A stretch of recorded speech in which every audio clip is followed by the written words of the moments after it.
Baka naman pwede, kahit isang gabi lang. Puntisin mo ako.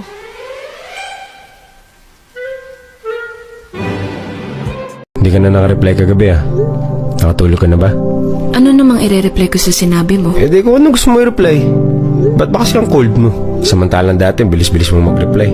Ikaw pa nga nauunang mag-chat eh. Ay, ayan ka na naman. Eh totoo naman. Di ka naman ganyan dati, di ba? Ano, may iba ka na? Wow.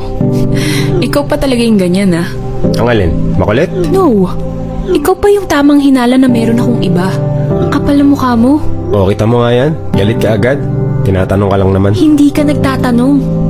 Pinagmumukha mo pa na ako yung may kasalanan kung bakit tayo nagkaganto. O bakit? Ako ba? Eh ikaw nga tong cold eh. Ang tanungin mo, bakit mo ginawa yun? Ano ba sinasabi mo? Sino ba yung totoong may iba? Yun. Yun ang tamang tanong. So paano? Ganito na lang tayo lagi, ito yung mag-uusap? Ewan, di ko na rin alam kung bakit ito nangyari sa atin.